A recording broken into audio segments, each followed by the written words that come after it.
Hai semua, bertemu kembali dengan gua Ama Alkatiri. Pada video kali ini gua akan membahas 5 cara membuat diri kalian menjadi pede dan asik.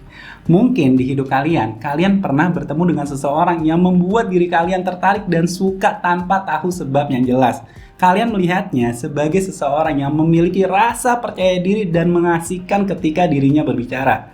Bila kalian ingin memiliki kepribadian seperti orang tersebut, maka video kali ini merupakan video yang paling tepat untuk kalian tonton. So, stick around!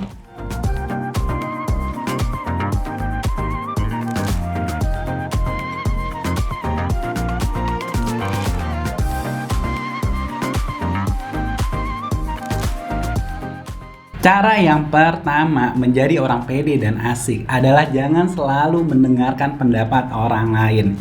Jika kita selalu mendengarkan pendapat orang tentang diri kita, yang ada kita nggak pede. Kenapa? Karena yang kita dengerin pendapat orang lain, bukan pendapat diri kita sendiri.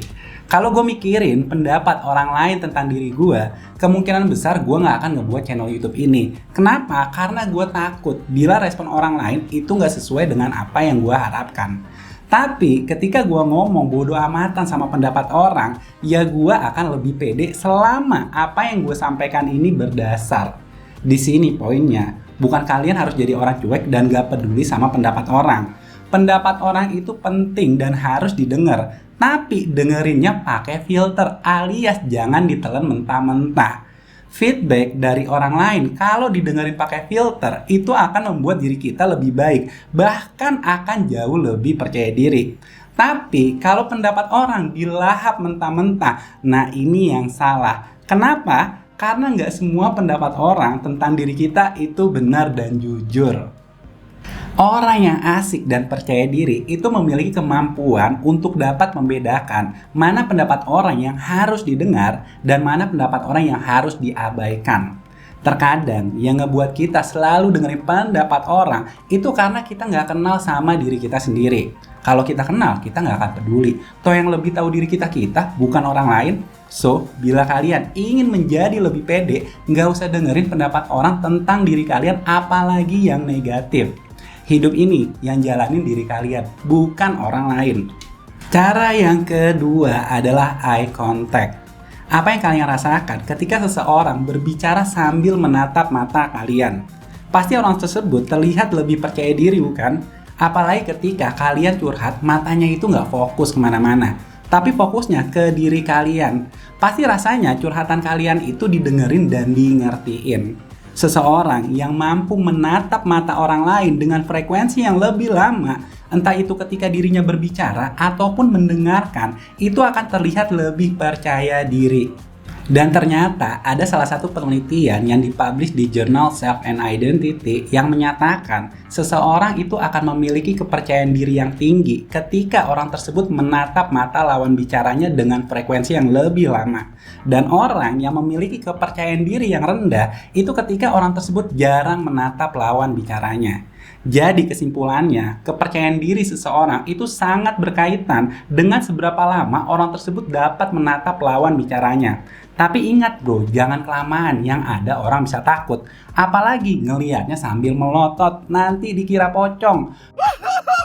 Melakukan eye contact itu biasa aja. Kadang kalian menatap matanya, kadang juga kalian membuang pandangan dan terus menatap matanya kembali. Mungkin untuk kalian yang masih belum biasa, hal ini akan terasa canggung. Tapi nggak masalah, dengan beriring jalannya waktu, eye contact kalian akan terasa lebih natural. Berdasarkan penelitian di situs Psikologi Today itu menyarankan bahwa kebanyakan orang merasa nyaman ketika kita menatap matanya kurang lebih 3 detik. So, bila kalian ingin terlihat lebih pede dan asik, tataplah mata lawan bicara kalian ketika kalian sedang berbicara ataupun mendengarkan. Tapi ingat, jangan terlalu lama. Cara yang ketiga adalah body language. Pernah gak kalian melihat body language seseorang yang gak selaras dengan apa yang diucapkannya? Mungkin gue ngomong di depan kalian, tapi menggunakan body language yang ketutup. Kira-kira kalau gue ngomong seperti ini, hai, jumpa kembali dengan gue Ama. Pada video kali ini gue akan menjelaskan 4 cara agar kalian dapat pede. Mungkin nggak gue akan terlihat lebih pede kalau cara gue ngomong seperti tadi? Mungkin nggak gue akan terlihat lebih pede kalau body language gue ketutup seperti ini? Kemungkinan enggak kan, karena it doesn't feel like buat kalian. Nah, ini yang gue maksud. Sebenarnya kita akan lebih peka membaca kepercayaan diri seseorang itu dari body language-nya, bukan dari apa yang diucapkan. Dan ternyata emang ada salah satu studi yang menunjukkan bahwa dalam proses komunikasi ekspresi nonverbal, salah satunya adalah body language, itu memiliki persentase 65-93% itu lebih berpengaruh dibanding dari ucapan kita. Maksudnya, cara kita menyampaikan sesuatu itu jauh lebih penting dari apa yang kita sampaikan. Tapi bukan berarti apa yang kita sampaikan itu nggak penting. Nah, ini mindset yang salah. Mempersiapkan apa yang ingin disampaikan itu penting. Tapi bagaimana cara kita menyampaikannya itu jauh lebih penting. Pertanyaan selanjutnya, bagaimana bila diri kalian nggak pede untuk menggunakan body language? Dalam situs Psikologi Today, beberapa peneliti menyarankan untuk menggunakan power posing karena hal tersebut dapat meningkatkan rasa percaya diri kita.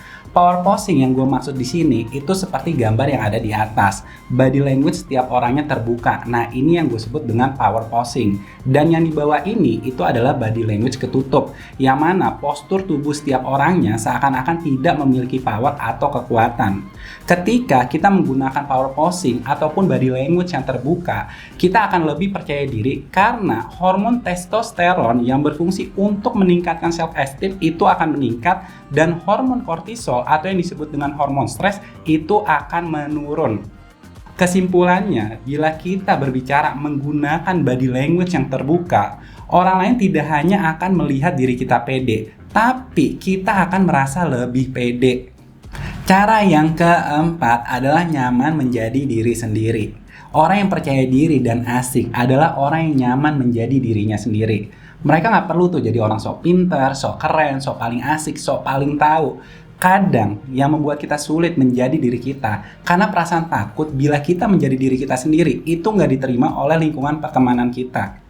Ada salah satu tweet dari Mark Manson di Twitternya yang mengatakan satu-satunya cara untuk percaya diri adalah dengan merasa nyaman atas kekurangan yang kita miliki. Merasa nyaman atas kekurangan yang kita miliki tanpa peduli respon orang lain seperti apa, that's the real confidence. Ini diri gue, lo mau terima syukur, ya lo nggak terima juga nggak apa-apa. Ada salah satu pernyataan yang sangat tajam dan cukup menampar dari André Gide, yang mana dia adalah penulis asal Perancis.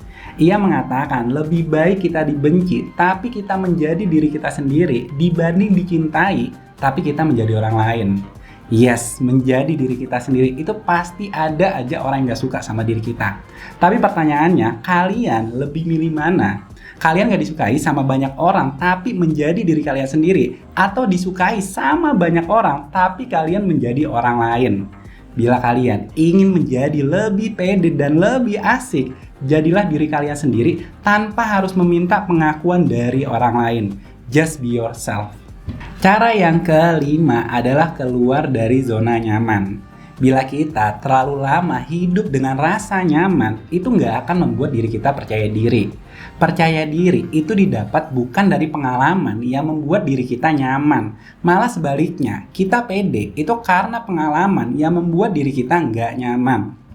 Bila kalian selalu melakukan aktivitas yang sama terus-menerus, itu pastinya akan membuat diri kalian nyaman. Dan ketika kalian mulai melakukan aktivitas yang berbeda, kemungkinan besar kalian gak akan pede karena hal tersebut gak membuat diri kalian nyaman. Nonton Netflix setiap malam, bergaul dengan orang yang sama bertahun-tahun, pergi liburan ke tempat yang sama, ataupun melakukan pekerjaan yang sama setiap harinya, itu gak akan membuat diri kalian pede. Albert Einstein itu mendefinisikan orang yang gak waras itu adalah seseorang yang melakukan hal yang sama berulang-ulang tapi mengharapkan hasil yang berbeda. Di sini poinnya, bukan kita nggak boleh melakukan hal yang sama terus-menerus. Boleh, tapi kita juga harus realistis. Bila kita melakukan hal yang sama, udah pasti hasilnya pun juga akan sama. Gue nggak bilang lo harus resign dari kerjaan lo terus lo jadi server di Bali, ataupun lo ninggalin teman-teman lo bergaulnya sama anak-anak punk. Tapi di sini poinnya, lo bisa sisihkan waktu ketika weekend mencoba hobi-hobi yang baru, belajar skill-skill baru, ataupun bergaul dengan orang yang berbeda background. Ketika kalian keluar dari zona nyaman, orang lain itu akan melihat diri kalian berbeda. Dan kalian itu pasti akan lebih pede karena pengalaman-pengalaman baru yang membuat diri kalian gak nyaman. Terima kasih kalian yang udah nonton video gue kali ini. Dan jika kalian ngerasa video ini bermanfaat, jangan lupa untuk di like, subscribe, share, dan juga komen. Gue harap 5 cara ini itu dapat membuat hidup kalian lebih pede dan lebih asik. Tapi ingat bro, hal ini nggak akan terjadi bila kalian tidak mencobanya. So, thank you once again. Gue Amal Katiri, and I'll see you next time.